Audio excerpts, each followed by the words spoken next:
तब्बल 35 एकरवर पसरलेल्या एका आधुनिक नर्सरीची आपण आज माहिती घेणार आहोत.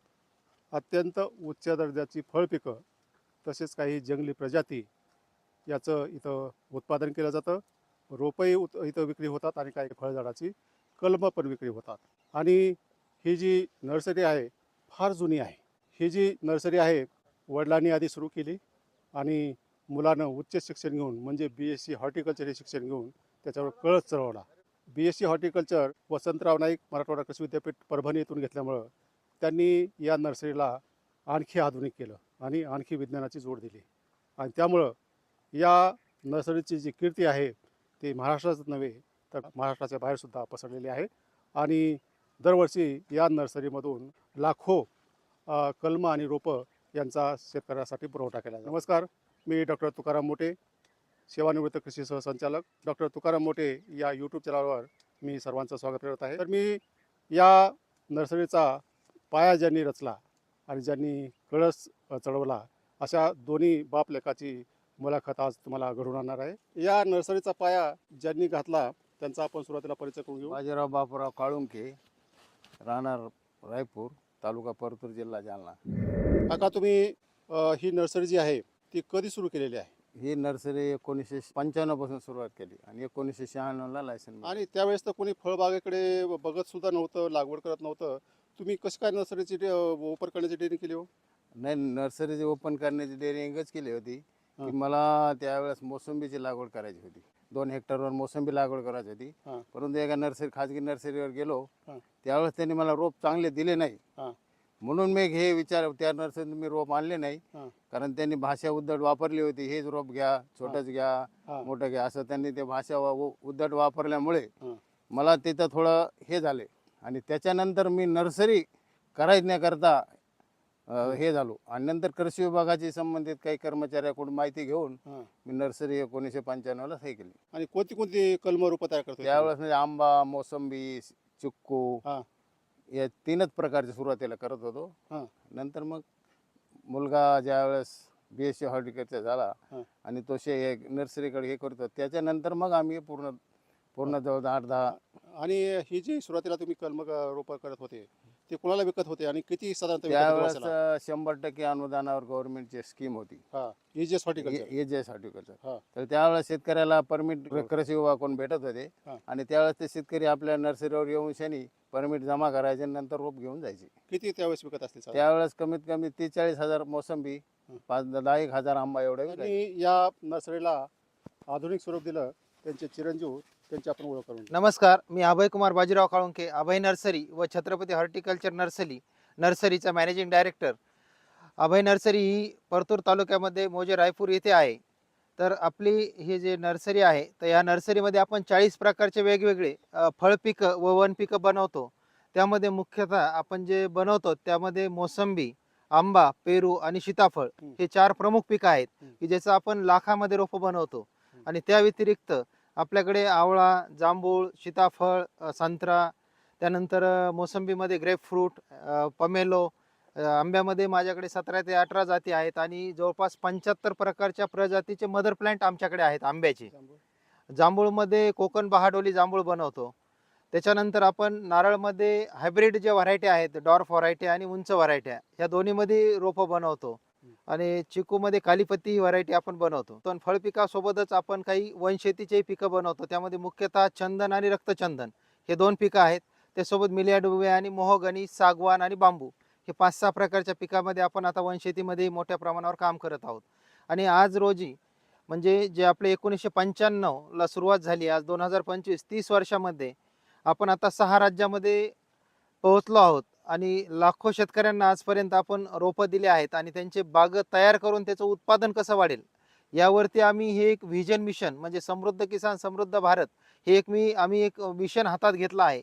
आणि हे अभियानाअंतर्गत म्हणजे भारतातल्या शेतकऱ्यांना समृद्ध कसं करता येईल ह्याच्यासाठी आम्ही काम करत आहोत. त्यासाठी त्यांना क्वालिटीचे रोपं तयार करून देण्यापासून त्या रोपाचं संगोपन करणे, बागेला खत औषध देणे, बहार धरणे व बहार धरून मार्केटला फळ कसे विक्री करायचे इथपर्यंत आम्ही आता शेतकऱ्यांना सपोर्ट करत आहोत. म्हणजे तुम्ही आफ्टर सेल सर्व्हिसेस पण देतात? हो, आम्ही आफ्टर सेल सर्व्हिसेस देत आहोत. हा. तर आतापर्यंत मी एकटा आणि माझी टीम देत होते, पण हा. आता आम्ही सेपरेट एक कॉल सेंटर सुरू करत आहोत नर्सरीचं, बर. की ज्याच्या वतीनं नर्सरीमधून जे शेतकरी रोपं घेऊन जात आहेत हा. त्यांना प्रत्येक महिन्यात काय करायचंय, हा. प्रत्येक महिन्याचा आम्ही वर्षभराचं प्रत्येक महिन्याला त्यांना शेड्यूल देत आहोत हा. आणि त्यांनी काम केलंय का नाही केलंय ह्याचा फॉलोअप सुद्धा घेत आहोत. मग तो शेतकऱ्याचा डाटा तुम्ही तयार केलेला आहे?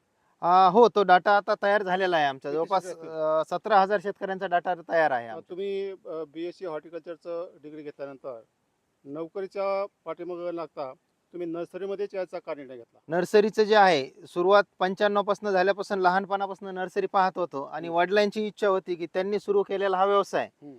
हा मोठ्या प्रमाणात व्हावा आणि ह्याच्यातून आपण एक शेतकऱ्याची सेवा हम्म. आणि निसर्गाचंही आपण जे पर्यावरण समतोल राखतोय झाडं लावण्यातून, हा. म्हणजे एक देश सेवा आणि शेतकऱ्यांची सेवा ह्या दोन्ही गोष्टी आपण या नर्सरीच्या माध्यमातून आज करतोय. साधारणतः वर्षाला जर गणित मांडलं तर किती रोपाची तुमची उलाढाल होत असेल? आमच्याकडे 2 लायसन आहेत नर्सरीचे आणि 35 एकरवर आपली ही पूर्ण नर्सरी आहे. हम्म.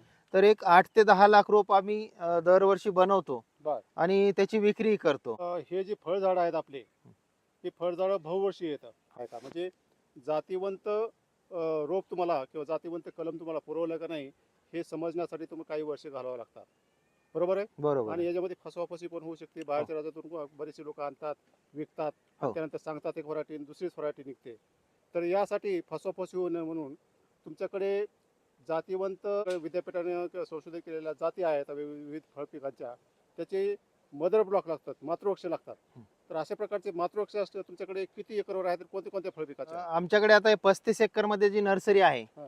त्याच्यामध्ये 25 एकर वरती आमचे मदर प्लांट आहेत बर. आणि 10 एकर मध्ये ही आमचं रोप तयार निर्मितीचं जागा आहे. बर. तर त्याच्यामध्ये 35 एकर मध्ये आमच्याकडे आवळा आहे, चिंच आहे, आंबा आहे, डाळिंब आहे, त्याच्यानंतर पेरू वेगवेगळ्या व्हरायटी आहेत, बर. मोसंबी आहे, संत्रा आहे, बर. लिंबू आहे, बर. नारळ आहे.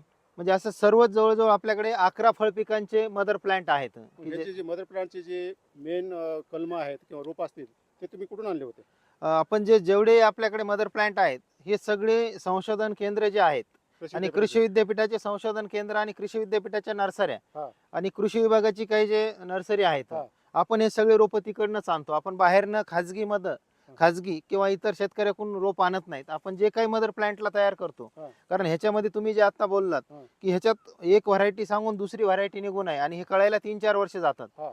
त्यामुळं आम्ही म्हणजे आमचा पूर्ण परिवार ह्या नर्सरीच्या कामामध्ये असतो हा. आणि आमची प्रत्येक गोष्टीची नोंद असते. म्हणजे हा. कोणत्या झाडावरनं किती मदर प्लांटचे डोळे काढलेत बर. आणि कोणत्या वाफ्यात जोडलेत, किती जोडलेत, हा. ह्याची रोजची रोज आमची नोंद असते. बर. आणि त्या नोंदीमुळे आम्हाला हे लक्षात येतं की कुठं कोणती जात जोडलेली आहे बर. आणि आम्ही शेतकऱ्याला जी जात आपली शासन मान्य जाती येतं हा. आणि विद्यापीठाने आणि कृषी विभागाने जी शिफारस केलेल्या जाती आहेत हा. आम्ही त्याच जास्त बनवून त्याच जास्त आपण शेतकऱ्यांना शिफारस लागवडीसाठी त्यांना प्रोत्साहन देतो की ह्याच जातीची जास्त लागवड करा. साधारणतः किती मजूर काम करतात इथं? आपल्याकडे रोजचे जे मजूर आहेत 70 ते 75 मजूर डेली आपल्याला हे काम करायला लागतात हा. की ज्याच्यामध्ये नर्सरीचं पाणी देणं असेल, गवत काढणं, फवारणी, रोपांचे भरणं असेल, विक्री करण्यासाठी लोडिंग असेल, हे काम करतात. आणि 10 ते 12 जे मजूर आहेत जे ग्राफ्टिंग आणि बडिंगसाठी हे टेक्निकल मजूर असतात. बर. आणि मार्केटिंगसाठी माझ्याकडे 3-4 जण वेगळे टीम आहे. बर. हा. आता मला तुमच्या नर्सरीमधून जर तुम्हाला ही काही कलम किंवा काही रोपं घ्यायची असतील तर ती विकत घेण्यासाठी काय प्रक्रिया आहे? आता आमचं बुकिंग पण असते हा. नर्सरीची. आपण ॲडव्हान्स बुकिंग घेतो, म्हणजे आमची बुकिंग डिसेंबरला स्टार्ट होते, जूनची बुकिंग. हा. तर मेपर्यंत आम्ही बुकिंग घेतो. मेला आमची बुकिंग बंद होते आणि जूनपासून आमच्या डायरेक्ट विक्री सुरू असते. बर. तर त्या डायरेक्ट विक्रीमध्ये जे शेतकऱ्यांना कृषीची ज्या योजना आहेत किंवा इतर डिपार्टमेंट, पंचायत समिती असेल, सामाजिक वनीकरण असेल, यांच्या मार्फत काही अनुदान घ्यायचं असेल तर आपण त्या माध्यमातूनही त्यांना विक्री करतो. तर आपली जी बुकिंग आहे आपण ऑनलाईन आणि ऑफलाईन ह्या दोन्ही पद्धतीने घेतो. ज्या शेतकऱ्यांना प्रत्यक्ष नर्सरीवर व्हिजिट करून रोपं घेऊन जायचे आहेत ते स्वतः येऊन घेऊन जाऊ शकतात. पण ज्या शेतकरी आपल्यापर्यंत पोहोचत नाहीत तर आपण अशा शेतकऱ्यांना म्हणजे आपल्या महाराष्ट्रातल्या देतो, पण बाहेर राज्यात पण आपण बुकिंग घेतो की ज्याच्यामधून आपण फोनपे किंवा नेट बँकिंग आपल्या नर्सरीच्या खात्यात पैसे आल्याच्या नंतर आपण हे रोप त्या शेतकऱ्यांना त्यांच्या घरपोच पाठवतो. तर रोपाचं आपल्याला कमीत कमी 500 ते 1000 रोपाची ऑर्डर असेल तर आपण डिलिव्हरी पोच करतो. आता नेट बँकिंग करायचं आहे समजा, हो. कुठल्या ह्याच्यावर करायचं आम्ही? आपलं अभय नर्सरी आणि छत्रपती नर्सरीचे राष्ट्रीयकृत बँकेत आपले खाते आहेत. हा. ते आपण नर्सरीचं डिटेल अकाउंट नंबर खाते नंबर देतो. हे बँके थ्रू करू शकता किंवा फोनपेला जो आमचा नंबर आहे 9423 27 38 69 बाजीराव काळुंके हे नाव फोनपे गुगल पेला येईल. ह्याच्यावरती तुम्ही पेमेंट करून तुमचे रोपं बुक करून आम्हाला मागणी करू शकता.